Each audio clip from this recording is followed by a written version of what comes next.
3, 2. Thanks for tuning in on Facebook Live for our Investment Insight. You know, you guys are all brave, but most of the time after July 4th, nobody wants to come in the office. So this might be our biggest after July 4th one in a while. So thanks for coming in today. There's a couple of fun quotes, and there's really, it's interesting because we're seeing a lot of unique data points going on under the surface economically that you guys might not be paying attention to, but they're like milestone moments, and we're talking about those today. Good quote. Thousands of experts study overbought indicators, head and shoulder patterns, put call ratios, the Fed policy on money supply, and they can't predict markets with any more useful consistency, any more than the gizzard squeezers could tell the Roman emperors when the Huns would attack. Peter Lynch. I make no attempt to forecast the market. My efforts are devoted to finding undervalued securities. That's Warren Buffett. And so when we look at the markets right now, that really is the important way to look at it is looking at what is a good deal right now. I mean, obviously this morning, Pepsi announced their earnings, and they blew earnings out of water. So as earnings season begins this month, we're going to start seeing how these companies are actually doing. The idea that the bell rings to signal when to get in or out of the stock market is simply not credible. After nearly 50 years in this business, I don't know anybody who has done it successfully and consistently. I don't even know anybody who knows anybody who has. Jack Bogle, the founder of Vanguard. Though tempting, trying to time market is a loser's game. This is a really good, if you guys catch any of these quotes, it's really quick. Though tempting, trying to time the market is a loser's game. $10,000 consistently invested in the market over the past 20 years grew to more than $48,000. If you missed the best 30 days, your investment only made $9,900 or lost $100. That is crazy. That's one of the things that's so important when we look at investing is those best 30 days, when they happen, if you miss them, you pretty much don't make money. I always remember in 2009, after the 2008 financial crisis, there was one day when the stock market went up 10% in one day. And the funny thing is that market return that year was 26%. But half of the return that year was almost made in one day. And that's so important to look at investing. Obviously, investment insights in the educational space, we do our best to provide information. Please seek out legal, financial, and accounting advice to your unique situation before making any decisions. So there's my disclaimer. So let's talk a little bit about what's going on here with oil. We're starting to see some big radical changes from our government when it comes to the approach on oil. Obviously, the president got in a little bit of trouble because he released oil from the Strategic Petroleum Reserve, and they found it last week. But guess where the oil went? With China and Europe. So we're selling oil out of our reserves, and they're not going back to Americans to buy gasoline, they're going to China. And the real reason why that is happening is because it all comes down to diesel fuel and refining. You know, it's very, very, very well known that the United States oil companies have not invested in refining oil into gasoline and diesel. And you guys see that when you're looking at today, the price of oil being now, because of the drop in oil prices, $7 when this meeting started, being below $100 a barrel. Why is gasoline so expensive and diesel so expensive when the oil's not gone up that much? And it really comes down to refining. Why do you think, what are some reasons why U.S. companies aren't investing in refining?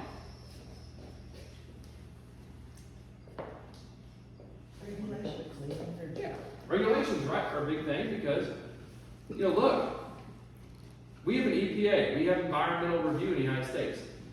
There are a lot of countries out there that don't have the same environmental standards the United States does.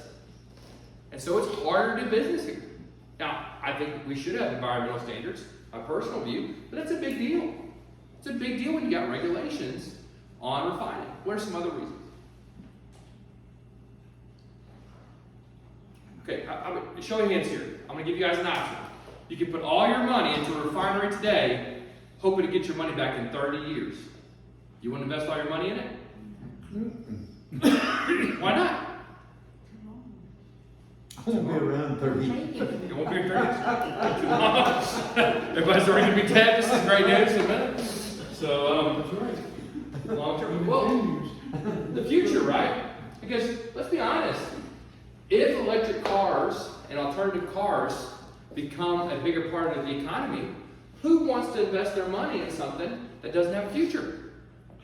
You know, I used to own a refining company called Valero. They're the largest independent refining in the United States. And I sold the stock in the company because I don't feel good long term about gasoline being used by as many people in the future. Now maybe I'm wrong, but I don't want to do a 30-year investment in something that may not be relevant in 20 years, or 5 years, or 3 years. You know, that's a big issue. And so a lot of the reason why oil companies didn't invest in refining in the United States is they think electric cars or hybrids. You know, I was looking at Volvo, and you know, I think it's in Norway, 80% of cars sold in Norway are electric now. Well, that's not good if you're selling refined gasoline, right? But think of this, right? They sell right now a plug-in hybrid that'll go 35 miles on a charge, and it costs $3,000 more than a standard car. Now, my drive to work is 25 miles. So if I drive to work, mostly here to Manchester, and I have a charging station here in my office, how often am I going to use gasoline? Once a week? Once every 2 weeks? Because most people, your drive is less than 35 miles. So what does that do to the price of gasoline? Drives it down because you still have all these refineries running, producing, and then you don't have anybody that needs as much gasoline. And the thing about that is, a plug-in hybrid for $3,000 more is a lot cheaper. You know, I love Quasi's Tesla, so I'm not picking on your Tesla, Quasi, but I love Teslas, but they're expensive, right? But if for $3,000 I could get the same electric benefits for only $3,000, I'll take that risk. I'll make that decision. That's how I look at it. And so that's a big issue. And then the third thing is, the countries that have mainly invested into refining fuel are the Middle Eastern countries and Asian countries. Why would this be the case?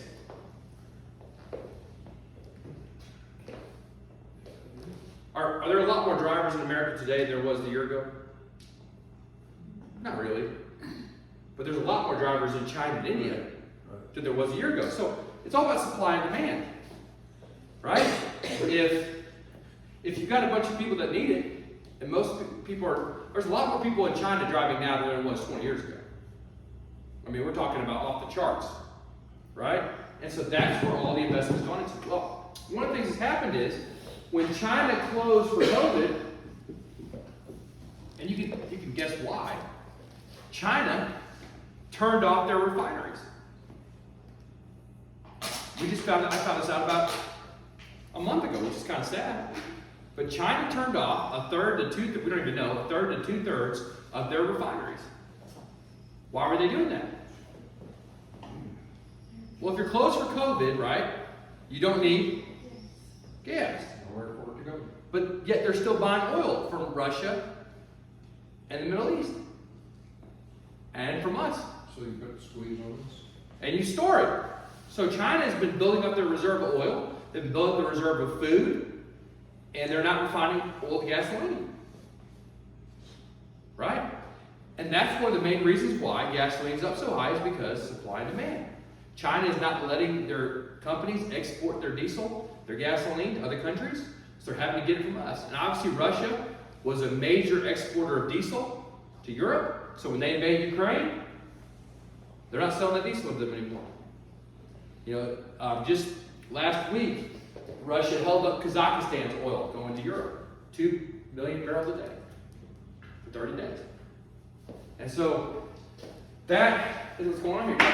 To me, this is just my personal opinion, is this seems like with China hoarding food and with China hoarding fuel, they're prepared for something. You don't do those things if you're not planning something. Now maybe it's to make money, maybe it's to go to war, maybe it's something, but there's something going on here on the surface that's important to look at. You know, we talked about this in December Investment Insight, how we noticed that China was exporting soybeans, corn, and wheat. And producing 3 to 5 times more military stuff. Yeah. And so obviously, it seems like some of that stuff, if you guys remember when the United States and Japan went to war, we cut off their oil first. They bombed us next. So there's unfortunately some tension brewing. But back to other stuff in the market is, Joe Biden made a huge decision on Sunday. There's a project called Project Willow in Alaska. So in Alaska, you guys remember President Biden, when he ran for office, what did he say he was not going to let happen on public land anymore? Really? No more oil drilling in public land in the United States. Because we're going to get away from oil, we're going to go electric. Right? This is what he said. But his administration filed a legal brief saying we should let people drill on the public land in Alaska. Project Willow. Now, this land was approved by Donald Trump, but still has to be approved by President Biden. So ConocoPhillips, it's called Project Willow. This project would produce 629 million barrels of oil over the course of 30 years. Now remember, when ConocoPhillips is done, if they do this project, this is not a 5-year project. This is a 30-year project. And so this is a very, very, very big change for the President of the United States, because up until this point, and really up to April, he's been against oil drilling in the United States. And now he is encouraging oil drilling. Now, why this matters is, let's look at the U.S. rig count. So, obviously, if you drill this Project Willow, if they started drilling in Alaska tomorrow, are you going to have your gas prices go down? No, because it's going to go down in the future. But the market always looks at the future. So why is oil going down today? Because they're looking at the future. So you're paying, so it does affect your gas prices, because you're paying the price today based on expectations of what it's going to cost in the future. And so the U.S. rig count has risen to 752 active rigs a week. Up 273 more rigs than a year ago, or up 56% from what the rig count was a year ago. The U.S. and Canada currently have 927 active rigs drilling for oil, and only 824 in the rest of the world combined.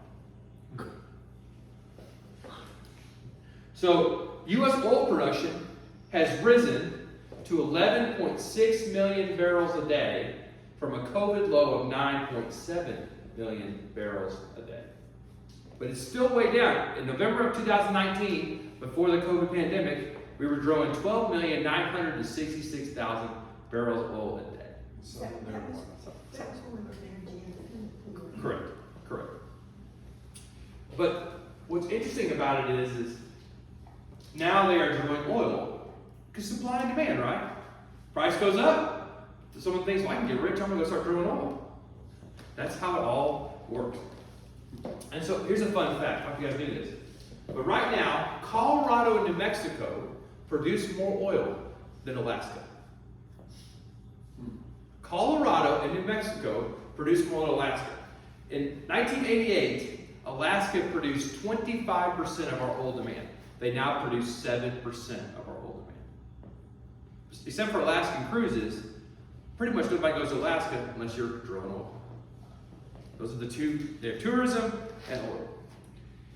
And so, why this is big is, we're seeing, obviously we've got an election this year. Obviously, if you're President of the United States, what do you not want gas prices to be doing? Going up. So, what they're doing right now is they are approving oil drilling to try to get gas prices to Go down. And it'll work. It'll work. Because if they go out and say they're going to drill more oil, they'll start bringing that price down for the future. Now, obviously I'm a fan of electric cars. I'm a fan of plug-in hybrids. I think the most efficient way to do this is to raise the fuel economy. Instead of trying to get 30 miles a gallon, why don't we get 60 or 70 miles a gallon? That way we don't have to recreate the wheel. That's my personal view on it, but the market will decide what it is. What's interesting is on July 5th, the day after July 4th, gasoline dropped 9.7%. That's why you're starting to see your gas prices go down.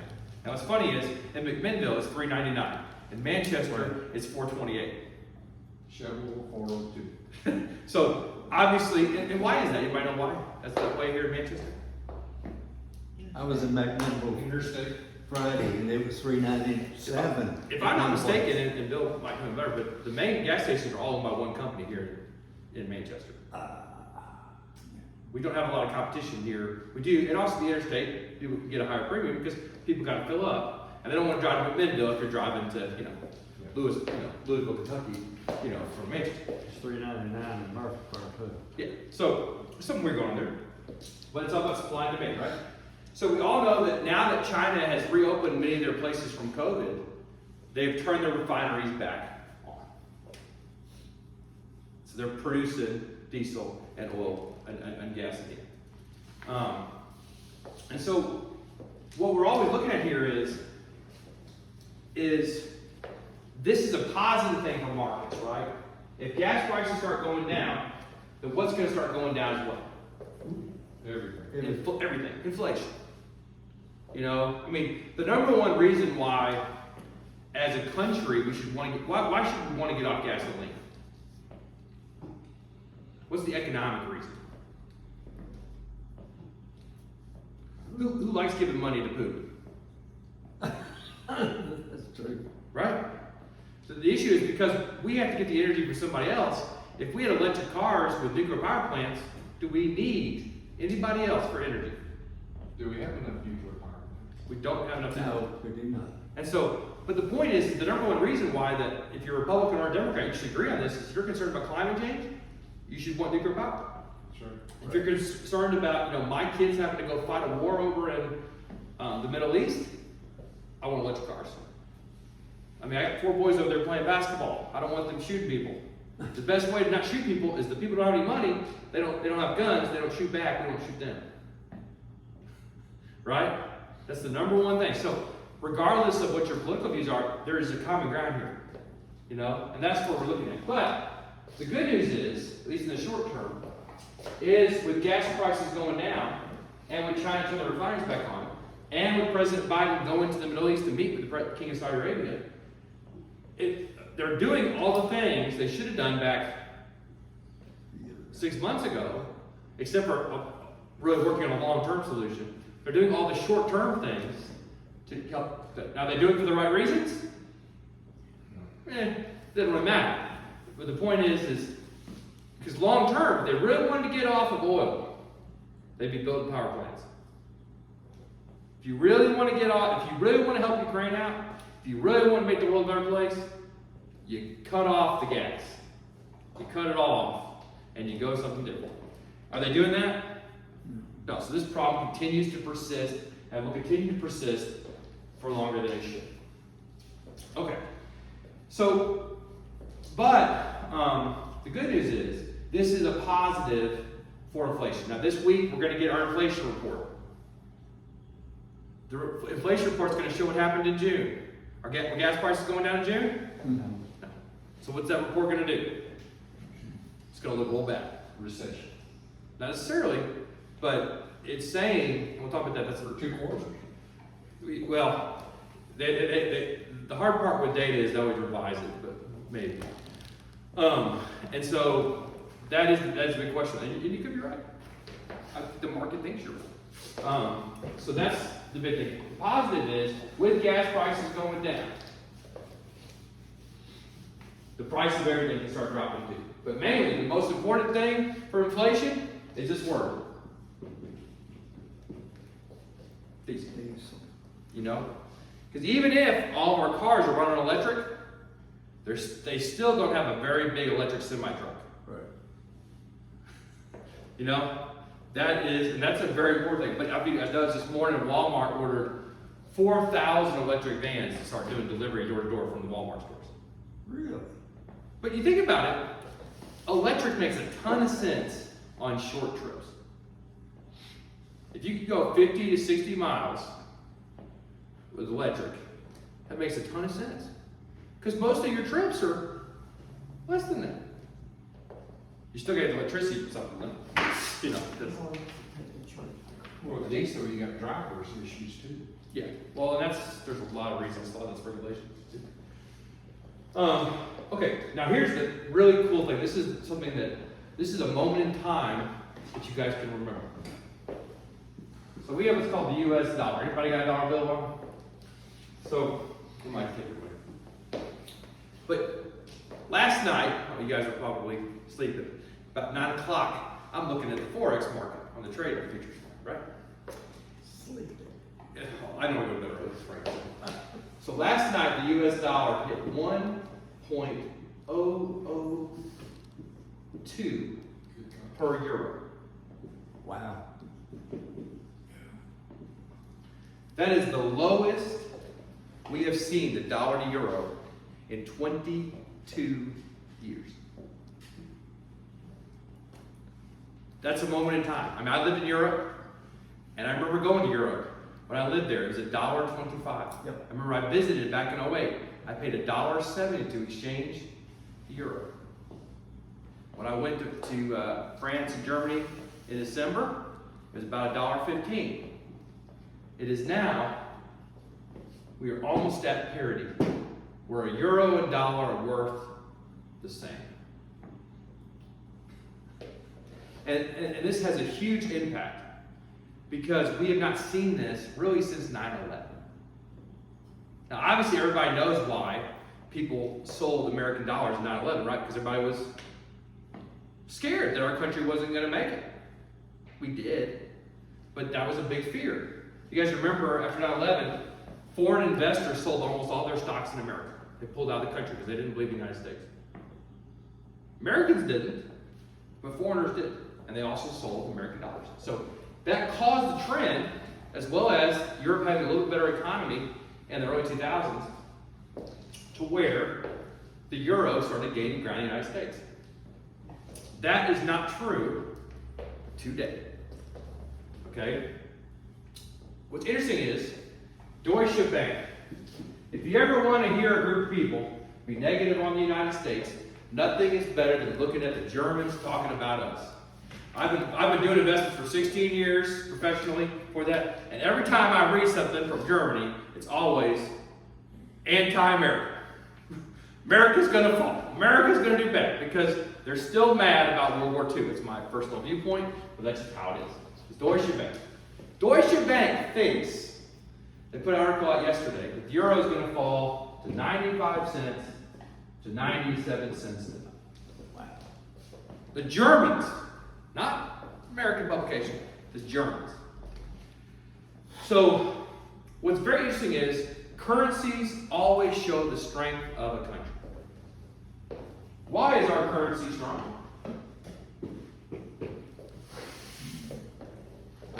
Every time I turn on Google something, they say the American dollar is going away and I better buy gold. Yeah. I don't want to cuss, but you know how many DAMM times I have gotten an article of somebody telling me that was happening in the last 15 years? I get one every week from the same moron that is writing it. It's Stansberry Research. The same guy. And he doesn't tell you he's selling gold for a 40% commission. But he does say, have you read this? Yeah, I've read it. I've read it for 15 Long years. articles. They're long articles. They got lots of good stuff. America's falling apart. We're all going to die. You know, by the way, if that happens, gold's not going to save you. You want drinking water, you want lead, you want some food. So I don't know about you, but Genesis over there, she didn't even know what a pickle was till about 30 minutes ago. So we had a long conversation about pickles come from cucumbers. And she's like, no, they don't. They're their own vegetable. And Kimberly and Minute were like, pickles are an actual part of a cucumber. And so I'm giving her a hard time. But the point is, poor Genesis, she's embarrassed. But it's funny because my kids didn't know that either. So I mean, I get it. So that's what you better be putting your hope in is you better have a little farm. Okay, just saying. But what you're looking at here is why is our currency so strong? Why does America look so good right now? All the plants are doing good. The what? The economy's doing good. Our economy's pretty strong. I'm telling you what, Neil, you said the recession thing, and we're going to talk about if we're in a recession or if we're going into a recession. I think we're in a recession when I look at gas prices, I look at interest rates, I look at housing. Until I go on a trip with my kids to a Braves game. And we're staying at the hotel next to the thing, and they offer me a great deal. $600 a night for a hotel room facing the stadium. By the way, we've only got one left. And then, when I want to get my van, my kids, and all them waiting upstairs, and it takes 45 minutes for the 5 valets to get my van because I'm that far in the order because there's that many people at the hotel. So when I'm doing that, I'm like, there's no recession. When I go to the Coca-Cola Museum, and there's a 20-minute wait to get into it, to hear Coca-Cola commercials. Okay? The funny part is my wife starts crying at the Coca-Cola commercial, so I'm giving her a hard time. I'm like, all you gotta do to cry is turn a Coca-Cola commercial on. So if you see Susie, ask her about Cokes. She'll get mad at me. The point is, that's what you're looking at. And so, why is our economy is very strong right now? Gasoline's been high since February, and people are still traveling. In 2008, people weren't traveling. I remember, I could sit out here. I lived in the apartments over here. There would be nobody on the road. If you sit, all you gotta do is see the recession is sit out of my parking lot for 30 minutes and count how many cars you see. They're not going down. What are you gonna say, dude? What does the dollar do during a recession? What's that? What does the value of the dollar do during a recession? It depends, right? So if our economy's in a recession, it goes down. If other economies are going good. Now you could argue, well, our economy's just better than everybody else's. And that's true. We're gonna talk about that here in a second. But let's look, why is our dollar going up? A big reason is energy, right? Does Germany have a lot of oil? No. So what are Germany's options? They got to buy from somebody else. Does Japan have a lot of oil? Does China have a lot of oil? Guess who does? We do. So when we're trading oil for dollars, we're getting more dollars, right? Look, when you sell, has the Russian ruble gone down or up since they invaded Ukraine? You guys know? It's gone up.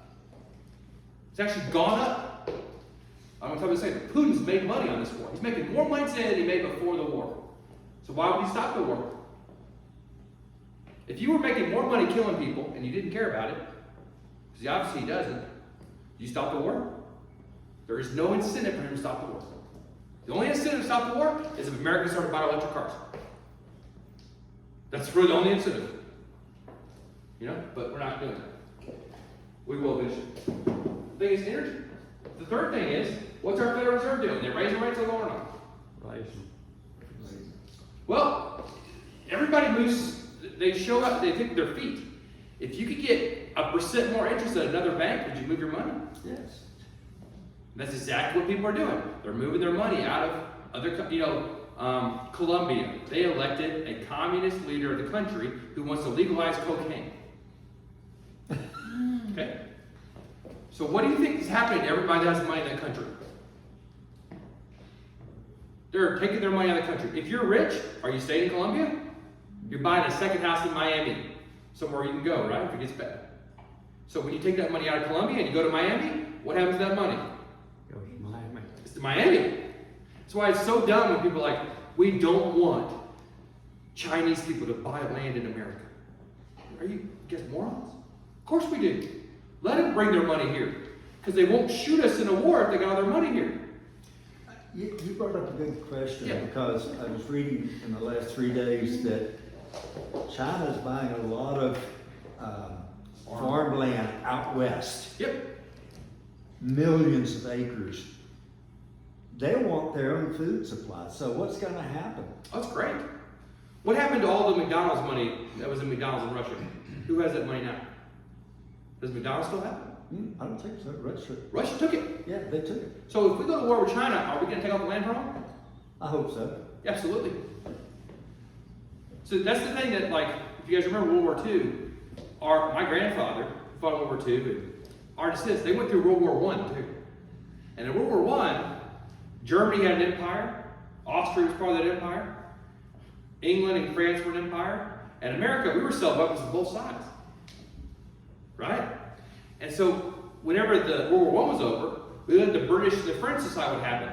So they punished Germany, they cut all their business off, they squashed them.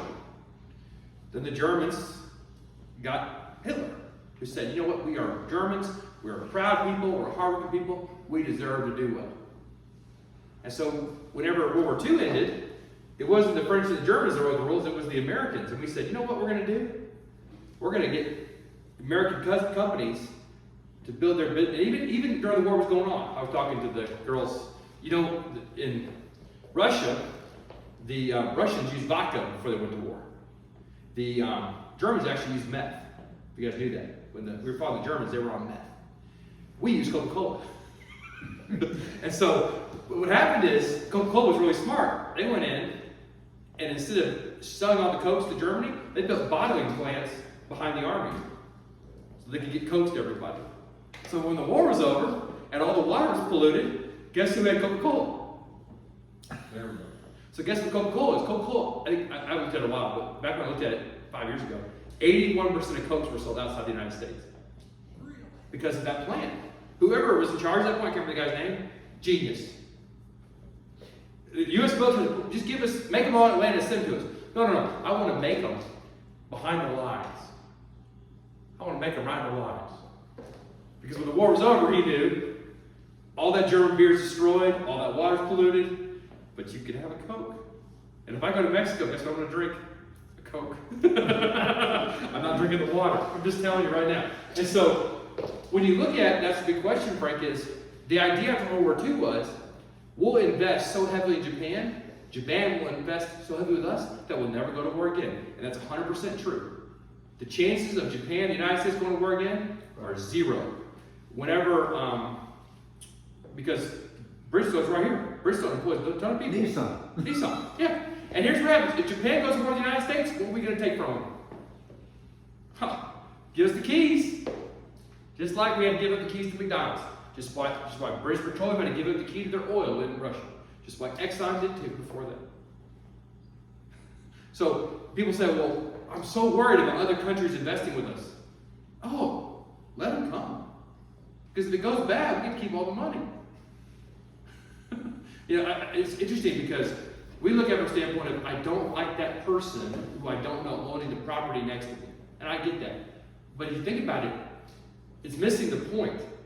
The reason why China is hoarding oil and food could be because they're feeling threatened by us.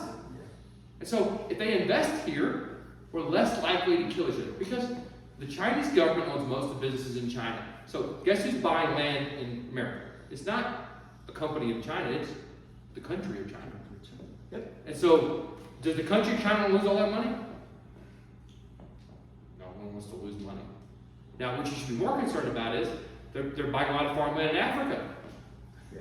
Because they wouldn't need the United States. That's a bigger concern. That's actually the concern where you go to war. Because you can get the food from Africa easier to China than you can get it here. And so when we look at the US dollar, this hurts. And so a lot of people look at this and say this hurts some US companies. Let me explain why.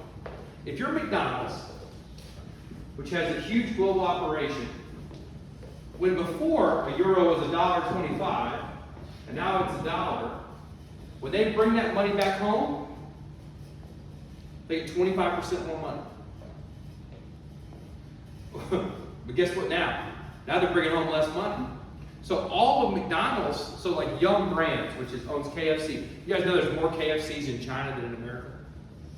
You guys do that? There is? So Yum Brands, Pizza Hut, Taco Bell, they have a bigger international presence than the US presence. So they get hurt by this currency situation. But what's really interesting about it is, look at Pepsi's earnings this morning. Pepsi's owned by Frito-Lay. Pepsi made more money than expected this morning. So even though it's supposed to work out where companies are making less money, they're not making less money. They're making more money. But so what happens in the stock market is a company like Kroger benefits from a stronger US dollar because they're buying their food cheaper. Selling it out. And they're selling it in America because Kroger doesn't have any international operations, so they get more money. They can sell it higher. But a company like McDonald's, which sells more stuff overseas, they get hurt because when the dollar goes up, the value of the money they bring home goes down. And so now, if you like to travel, it's great because you can go to Europe now cheaper than you ever could. You know, Bill loves France. Bill wants to go to France tomorrow. Maybe we let him. It'd be a lot cheaper. It'd be a lot cheaper to go to France now than it would have been when he went last time. And so that plays in mind. It also helps bring down inflation. Because when the dollar goes up, anything we bring in from another country gets cheaper. Which means there's a natural trend for companies to start reducing their. Your Target, yesterday announced their big sales event. Because Target bought too much stuff. And now they don't know what to do with it. So what are they doing with the price? They're dropping it just to get rid of it. And so, because let's be honest, and my wife's not here, so it's good. What do you really need from Target? Hopefully she's not watching. So the point is you don't really need anything from Target. It's pretty much just stuff, bins and just stuff you already have pretty much. And so that's when you look at Target, that's what you're looking at. And so when you start looking at those kind of companies, they benefit from the dollar going up. Okay. And obviously, with the Federal Reserve raising rates as much as they have, it makes it more attractive. Okay? But all of this stuff will help inflation start going down. Now let's talk about the big elephant in the room, which is what's going on in Europe today. So if you guys are familiar with something called the Nord Stream pipeline. Goes into the Baltic Sea, I believe. It goes around Norway. That's why they call it the Nord Stream, the Norway Ocean. Well, this is what carries all the natural gas from Russia pretty much into Germany. The Germans, in all their morality, they didn't want to send their natural gas through any other country. They wanted to send it through international waters so that it would never get impacted. Basically, so that if Russia ever wanted to invade Ukraine, they could do it, they'd still get their fuel cheap. Right? Well, guess what happened yesterday? That pipeline every year closes once a year on July 11th for 10 days. Now the question is Russia going to reopen that pipeline? Or is it closed forever? Now, oddly enough, the turbine that pushes the natural gas through is made in Canada by Siemens in Canada. And the Canadian government said last week, Russians aren't getting it back, it's staying in Canada. The Russians said, you better get that back to us or we're not turning it back on. And so the German chancellor reached out to the Canadian prime minister and said, you've got to get that back to us. The Canadian prime minister said, it stays in Canada. We sell a lot of natural gas in Canada. Maybe you should buy it from us.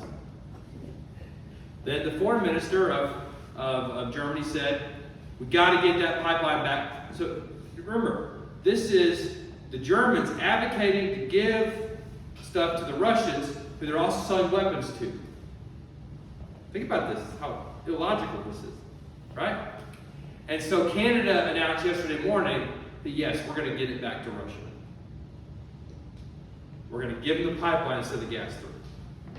Now, why this matters so much is Russia's already reduced their natural gas supplies to Germany by 40%. They're already cutting off the supply. Russia actually attacked the United States on June 8th. You guys knew this. Did your house get blown up? Nope. Did we get bombed? No. They used a cyber weapon to attack Freeport Corporation in Texas LNG facility. Guess what LNG is? Liquefied natural gas. Which is what the Russians sell to the Europeans. You know why it got cheaper heat my pool since June? because they caused a fire in this facility, which caused part of it to blow up, which meant that we couldn't ship our natural gas to Europe. The minute that fire happened, the prices in Europe did what? In Korea and Japan, China spiked up. Price in the United States went down. Okay? And so, energy, this is causing a huge issue for natural gas. More importantly, let's talk about Russia. The International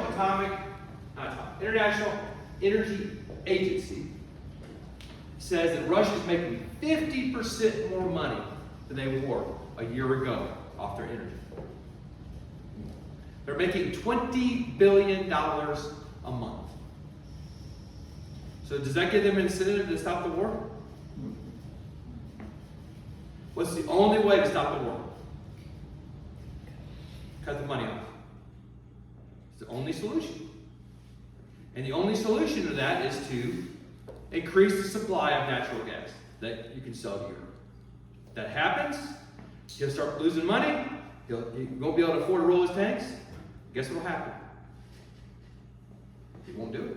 You know, he invaded Georgia in 2008 because gas prices were high. He was threatening in Syria for several years. And then gas prices started going down, and you never heard a peep out of him. He didn't have any money. And so, India who's buying their oil? India has doubled their purchase of Russian oil. They're producing 840,000 barrels a day. To give you an example, is everyone is so concerned that this Russian pipeline will never reopen. Let me give you some examples. So natural gas is priced in British thermal units in the millions, which I don't really understand. I'm not going to go into details, but that's how they price it. Last year in the Netherlands, it was about $3 per million BTU unit of natural gas. Today, it's $16. Is it cold outside, by the way? Anybody freezing? When do you need natural gas right now? You need it in the winter. My house is heated partially by natural gas. And so the winter is really nice because if it gets cold, you light the gas on fire and it's hot. Okay? The problem is, because Russia's limiting how much natural gas, the Europeans usually store all their natural gas all summer long when it's cheaper so they can use the gas in the winter. And the Russians are reducing the supply to keep the price up. Why not, right? You're making 50% more money. The U.S., in our country, it's still $4 a unit. Now here's the thing. If you liquefy natural gas, it costs about $3 to $4 a unit to liquefy and send it across the street. The problem is there's no facilities to send it from here to there. So the reason why our natural gas is cheap and theirs is expensive is because we can't get it to them. It's an impossibility unless they start building facilities. Now what's really interesting is in Japan and Korea, it's $19 a unit. Now, U.S. production of natural gas is about 3.5 million units a day, and has not changed very much in the last 8 years because we have no way to get it anywhere else.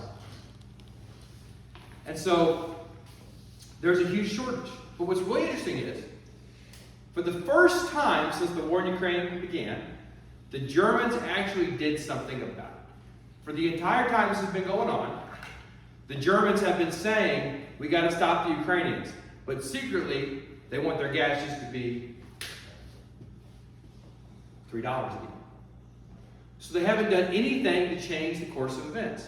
But on July 4th, American Independence Day, it's pretty cool, they announced that they actually had bought leased 4 terminals to receive liquefied natural gas in the country of Germany. What's interesting is, Germany doesn't even have a way to receive the natural gas from the ocean. Anybody know why? Well, first off, it was cheaper to get from Russia. And the second thing is, apparently in World War II, the Germans had a lot of munitions and weapons. But when the Americans got them, we blew them up. The British dumped them in the ocean.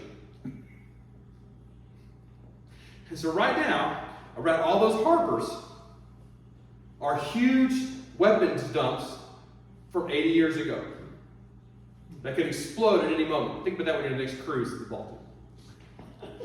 Right? That you got all those weapons and guns sitting right there and bullets. And that's all sitting there. So the problem that the Germans have is the Baltic Sea, which goes around, Denmark, around this way, that's all got ordnance on it. The western part doesn't, but it's not as big of an area. And so that's what they're going to build their first hub. They've got an area where they can receive it. So they're actually getting all their natural gas in from France. So France is buying it, they're shipping it back to the Germans. And so it's very interesting how it works out. But what's really interesting about this is the Germans announced on July 4th they're going to spend $3.07 billion, or euros, to build these facilities. So for the first time since the war began, they're actually working on a solution that means they don't use the Russian system. Now, if I was a German citizen and we knew in February that Russia invaded Ukraine, what would you start saying? It's the same thing people say about President Biden. Why weren't you drilling oil earlier? Why did it take you until July 12th to do something about it? Apparently our government is not the only one that's inefficient. And so that's what we're seeing here with natural gas. And so liquid will be going up? yes, our gas prices will go up because supply and demand. And it should go up because when we're at $4 and the market's 19, something's wrong here. We're actually, so when you turn on your pool heater, enjoy the moment. But what's more important is they're not drilling in America because they got no way to send it out. So they will drill more, but there's always going to be a gap until the market catches up. Right now, so what do you expect to happen here? We expect Russia's going to start selling all their natural gas to Asia. Europe's going to start buying it from us in the Middle East. And so the political landscape is going to change again. We're going to become more aligned with the Middle East, which we've been pulling out of for the last 7-8 years. Russia's going to be more aligned with China. And that's what you're seeing. That's what you're seeing right here. So when Chinese people buy farmland here, that's a good thing. That means my kids aren't probably going to war. That's how I look at it. And so that's the sad part about the whole situation is conflict is unnecessary, but it still happens. And so what does this mean for the markets? What's it going to take for the markets to go up? Well, the good news is and the number one thing for our investments right now is inflation. If you want your money to make more money, inflation's got to get under control. So some of the things we're talking about here are going to cause inflation to start what? Naturally, not because of a recession. Obviously, we know if we go into a recession and 10 million people lose their jobs, the price of gas is going to go down because they're not driving to work. That's not a great outcome, though, right? But that will work, right? And the Fed can do it. Okay? We're starting to see, what's weird is are interest rates going up or down the last 3 weeks? Not sure. They're actually going down. What do you mean, the Fed's raising rates? The rates are going down? Remember, the Fed's always behind the curve. They're always behind the curve. Some housing is going down too. isn't it? Exactly. One of the biggest things that's helping is housing is starting to drop off. More importantly, houses are sitting. They're not selling. We talked about this last month, how people in Nashville started reducing home prices. Now, even more, people aren't, OSB board. You guys remember OSB board? It hit $60 a sheet last year. $16 last week. Now, it's still not $10, but 16 is a lot better than 60. Lumber in general is down 70% for fall delivery. So what does it tell you about new homes?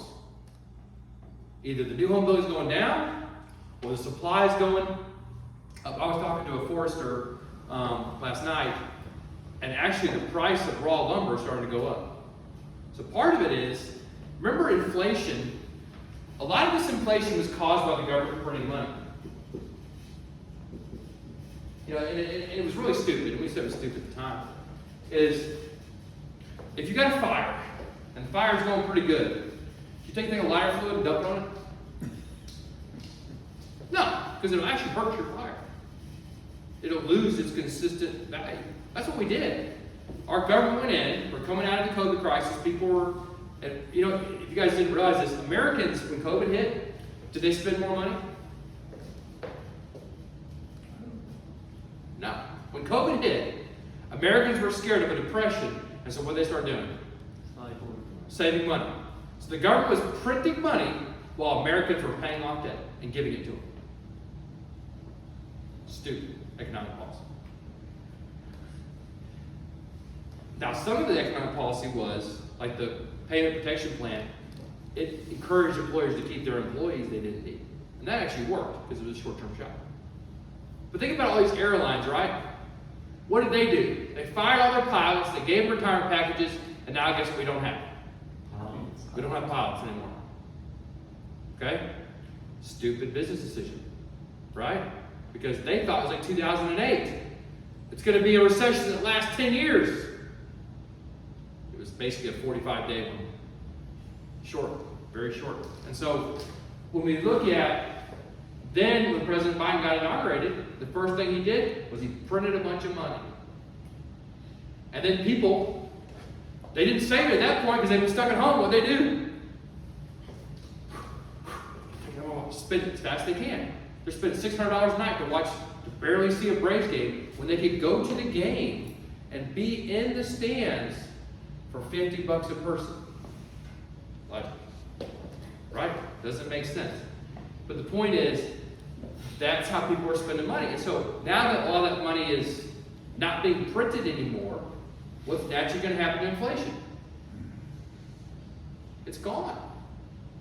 You know, the reality is, most of you guys in this room probably still have your stimulus money. Most of the people in the country don't. Because they're savers and they're spenders. That's how it works. And so that caused a lot of inflation. But now that Congress has moved to where they won't approve any more of these spending bills, guess what inflation's doing naturally? And then the dollar, because they're raising rates, is going up, which means inflation started to do what? Yeah. Europe, which we're producing more energy, which means the value of our dollar short's going up. You know what the number one thing people trade back and forth is in the world for exports? It's oil and natural gas. So all these things are positive for the U.S. dollar. And so like you said, you know, housing is starting to go down because, look, when you can borrow money at 2%, maybe $1 million house isn't that expensive. But when you got to borrow money at 6%, $1 million house is really expensive. And so what you're seeing for the first time, if you guys remember, I bought my house in 2019. And I had 3 people tell me I was crazy because I paid $70 a foot for a house. That was a big house. Okay? Paid $650,000 for my house. Well, I'm joking with my attorneys because he already offered me $1.7 million for it, casually, this weekend, and he keeps raising his price. I'm not selling my house. The point is, at low interest rates, that looks attractive. At high interest rates, could you imagine financing a house for $2 million? I would go crazy. It'd be insane. And the point is when those rates go up, it changes the payment, which means the price of the house is going to start going down. And it's also about supply and demand. A lot of these contractors are still building these houses for $100 a foot, and they're selling them for $200. Same thing you have here in Manchester, where they're gouging people on gasoline. They're charging you more because they can get it, not because the gasoline's any better here than it is in McMinnville. They're just charging you because they could get it. Well, when demand starts going down, guess what the price of this is going to start doing? Then the price of lumber is going to start going down. They're still going to make money. So probably we're looking at $90 a foot to build a house, and maybe 130 is what they're going to sell it for. Which is still more expensive than it was 3 years ago, but it's more reasonable. Right? And if you guys were here, which most of you guys weren't because it's July 4th part last year, we said they should raise rates now. Last year. Slow inflation now before it gets out of control. And it got out of control.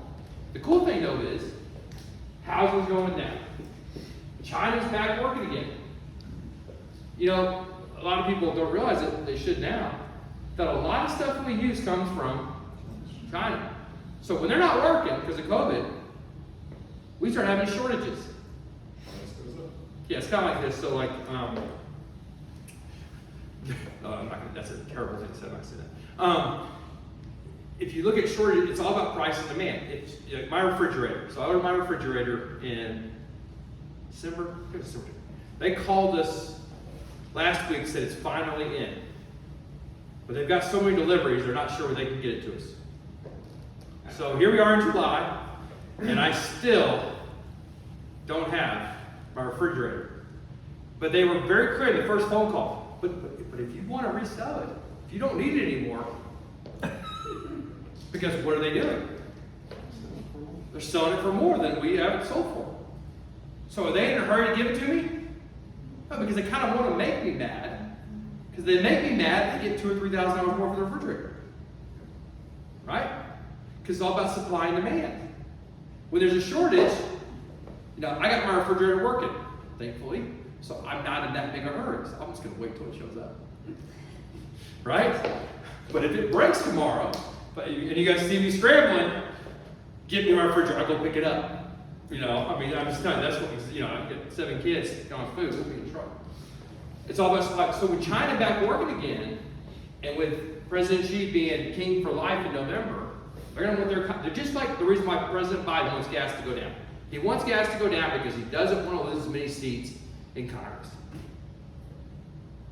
The president, or the king of China, as I call him, he's going to be king of China in November. So he wants his country looking good because he wants to be king for life. The same thing with Putin. Putin now, all the rich people are stuck in Russia. He's making more money. He controls the world. Putin won. Yeah, a bunch of his people died. But he has more power today than he's ever had in his life. So he's won. It's not fun to say. Even though some of his oligarchs lost their votes. Well, he doesn't care. They could kill him, right? If you're a king and you're, you know, it's like the same reason you guys know the Ottoman Empire. They did what's called regicide. You know what regicide is? So you have a king. He'd have like 10 kids. One guy would be named Sultan. They killed the other 9 kids. Oligarchs are other people that can take him out. So does he want them to have power? No, he wants them. Like the whole term. You want your friends can be far away, but you want your enemies even closer. Now, all the people that could be enemies of his are all in this room. He gets to watch them. Right? When they're hanging out in London, does he get to watch them very easily? It's a lot of work. But when they're all stuck in Moscow, you got a grip on each one of them. And by the way, a bunch of them started dying recently. It's not an accident. How's it going to work with, I understand it right, bring inflation down and won't companies lay people off, right? So that's the other option. But, on the other hand, I seen the other day where there's 11 million jobs to fill. Correct. So there's a couple things. What- Yeah. So what they're seeing is a lot of these company job openings are closing because companies have figured out they don't need as many people. So rather than hire the people, they're just doing away with the job. doing away the jobs. But then you have certain. It's the whole thing with people talking about poverty. The number one way to fix poverty is to get a skill. If you were an airline pilot, I don't care what color you are, where you came from, or what. If you're a man or woman or both, you will get to fly a plane as long as you can pass the test. Because there are not enough airline pilots. There's not enough computer programmers. There's not enough workers in jobs with certain skills. So there's, it's like, right now, Germany was talking about building more nuclear power plants. But they found a problem. They closed all the nuclear power plants down. They closed the school how to teach people how to do it, and they figured out, guess what? Can't do it. We don't have the people to run them. You know, because if you're going to be a nuclear engineer, you got to pretty much start as young as my kids are on the path of math and STEM. It'll take 10 years to get that going. Now, John F. Kennedy did it, and we got that big boom. But we haven't really done it since. And in Clarksville, 81% the other day of the kids were failing in math. Well, I mean, don't get me started. I mean, I'm doing math equations with my kids every day. You know, because they're just not pushing them to the level, and it's not the teacher's fault. They don't have really control of the lesson plan. But the thing is I don't want to get into that. Okay, but the point is, it's the same thing here. It's very controversial, but here in Tennessee, the governor of Tennessee let it released about 2 weeks ago. He wants to open up 100 charter schools in Nashville and Memphis. And the teachers are very angry because he wants to privatize education. Because look, we're spending $10,000 a kid and we're not getting good quality. Something's wrong with that. There's 20 kids in my kids' classes. That's $200,000 a classroom. The teacher's getting 50 grand. Something's wrong with how this is being run. It's not working out the way it should. And so now he's running for election, so it might hurt him, but you know, that's what they did. And you gotta do something different. You know, it's like we want to fit more people in this room. Do we keep the furniture the same or do we change it around?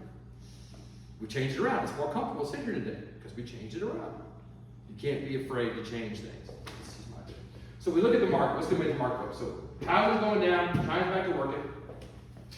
And we're seeing this transitory inflation term they use. We're actually starting to see it work. The dollar's going up. They're drilling more oil. The shortages are going down. The refineries are back on in China. A lot of things that are happening are very, very positive to get inflation under control. Now, the big issue is, will the Russians close down the pipeline, not reopen it, in 10 days? So the next 10 to 15 days are pretty critical. And remember, because of the fear of the unknown, guess what prices are doing?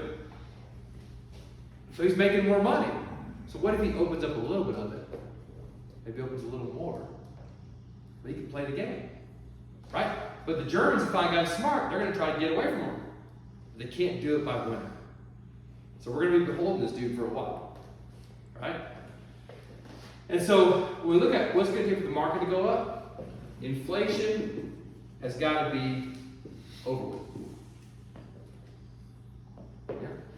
As an American, the best way to do that is to drill more oil in America. And then build electric cars, build nuclear power plants. Do it all. You know, the short-term solution, you drill more fuel. The long-term solution, you get off cars that drive on gasoline. Or at least increase their fuel economy. That would be the long-term solution, right?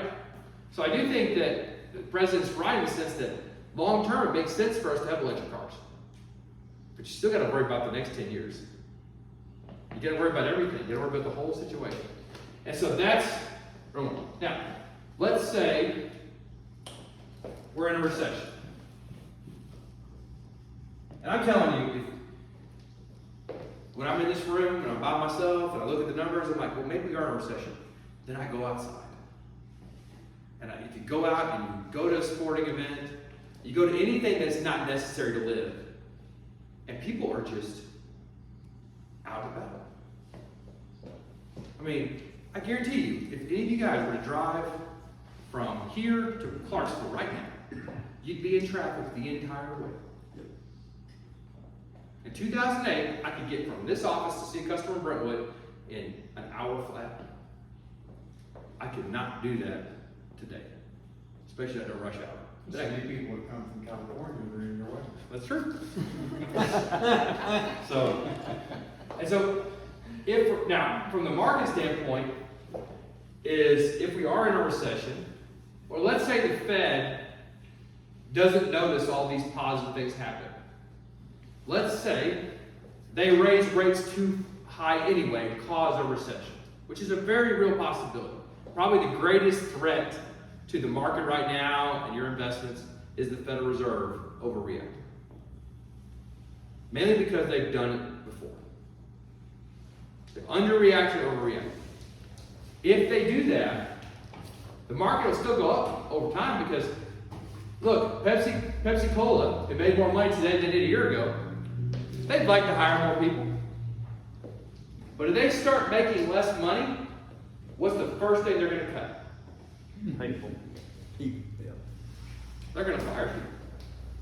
And so their profits will go back up. It's just a matter of what way they squeeze it. What way does it happen? And so when you're looking at investments, you say, if we're in a recession now, the market, I think, thinks that we're in a light recession right now. But what's really interesting is a lot of what we're seeing is the light recession that we could be in may not happen. Now, that being said, there are definitely certain areas that are in a recession. Housing is definitely slowing down. But let's be honest, the way it grew the last year and a half, it needs to calm down. When you're looking at houses in Manchester being $700,000 selling like hotcakes, whoa, it's a pretty expensive home to me. And so, that's good. But if you look at it's not just air travel in the United States, it's air travel everywhere. Heathrow Airport announced this morning that we're not going to let more people come to the airport because they don't have the capacity to stay. Just this year, I flew to New York and DC, and I drove to St. Louis. And New York and DC, we could not find a seat in DC to sit down at the airport. There's that many people. And Nashville is just a sea of people, the whole thing. They're doing another edition, and there's still all the other editions. Basically, even St. Louis, which is a overbuilt airport, which I've not flown into it, Germany announced we're going to do direct flights from St. Louis to Frankfurt. The only reason why Germany is flying direct flights to St. Louis is they probably don't want to go through Atlanta, New York, Los Angeles. They are looking for some space they can put their airplanes. And that's how it goes. So when you look at the economy, in order for things to be better on the economy, is inflation's got to level out. And then we got to see how they're going. But I would have thought for sure by now we'd be in a recession.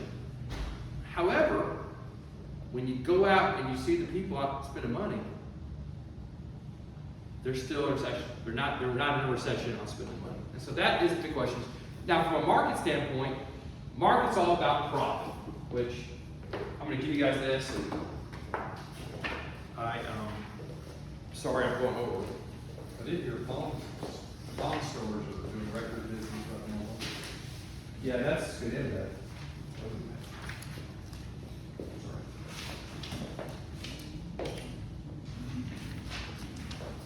Now, what this is here, and I gave it to you guys last month, this dark blue line is the earnings per share of U.S. companies. The light blue line is the price of the stock. Now, what's interesting about this is if you look at these numbers, until the COVID pandemic, these numbers are basically what? Pretty low. Pretty low. They're pretty consistent. And if you look over a 100-year period, typically the price of the stock market follows the profits of U.S. companies. Now, I'd love for you guys to see, don't do a graph long enough. I'd love for you to see in 2008 how in 2008 corporate profits dropped, and in 2009 everybody lost their job, but in 2010 companies made the same amount of money they made before the financial crisis. Because it will show you how companies are focused on profit. But what you see in this graph is, if profits stay strong, which I feel like they will, the stock market's undervalued basically a little bit below where it was when the COVID pandemic reached its zenith. It also will show you that 2018 the market fell further, scared about a recession that never happened. And so, but what is really interesting to me here is look at how close these numbers follow each other. And so when we start looking at our investments, we start looking at our situation, thanks Jerry, these are all very positive things to look at because these are the actual real numbers of companies. But what's more important to understand is as soon as companies started noticing during COVID that their profits were going down, they fired people. And what did their profits do? They went back. And so when we start looking at the market, short term the market's volatile. Short term everything's volatile. But long term, companies function to make money. And they will make money. And so if companies feel like they're not going to make money, they'll fire the whole world. You know, one of the things they did a study of CEOs, they claim them psychopaths because they didn't have a lot of empathy for people. So CEOs of companies typically are not very empathetic for people. And it makes sense. Because for me personally, if I had to fire 500 people, I'd have a really hard time sleeping.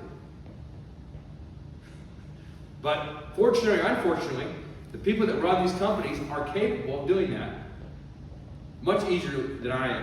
Like Elon Musk. Yeah, Elon Musk has no empathy for anyone. Even his own kids. You know, one of his kids wouldn't take his last name. He announced he had twins. He actually had 2 women pregnant at the same time. You guys, I'm going to tell you guys that there were 2 women that were carrying his kids that we know of at the same time. And then we said, what? I think he's got like 11 kids. What's up with 11 kids with like 8 women? He said, well, my job is to populate the earth. I don't care. Okay, so basically, he's a genius, but he does lack other intelligence. He has a lot of intelligence on spacecraft and cars, but he does lack emotional intelligence because clearly obvious he doesn't have a lot of emotional intelligence. Now he's very smart, he's brilliant, and most of the brilliant people that change the world are like that. No morals. Howard Hughes, brilliant, no morals. He couldn't even shake his hand. I mean, he had some serious issues. Phobias, but he's a brilliant dude. Steve Jobs, the same situation. Not real morals, not very, whatever, had a bunch of different kids, same situation. But Steve Jobs came up with the iPhone. And so, that's not uncommon. Just like when you look at people that are autistic, they can get really high ACT scores because they're brilliant, but they're also challenged in their areas. But we look at investments, when I look at this chart, it gives me a lot of hope because when you start looking at the profit levels, they're going to stay strong. And even if they go down short term, companies will do what it takes to get back to place. And that's why investing for long term always is paid off, is because companies make more money. Same reason why if we build LNG terminals, natural gas prices will go up here. When they go up here, people will drill more, just like you're seeing now. Gas prices go up, what do people start doing? Drilling. You know, Mexico, last thing I finished with, they have built a massive refinery in their country. They can't get it finished, but they want to provide more gasoline and more diesel. It's going to provide 20% of all the energy needs for the country of Mexico. That's how big this refinery is. That thing comes online this winter or this spring. Is that going to impact your gas prices? Absolutely, because they import most of their gas. So things are in works to fix the equilibrium. Now, of course, if you're a company, what do you worry about? You worry that if Germany and Russia ever decide we're friends again, I invested all that money to have it just go. You know, and that's the hard part for investments. But things do get back to an equal. Thanks for tuning in today on Investment Insight. So I went a little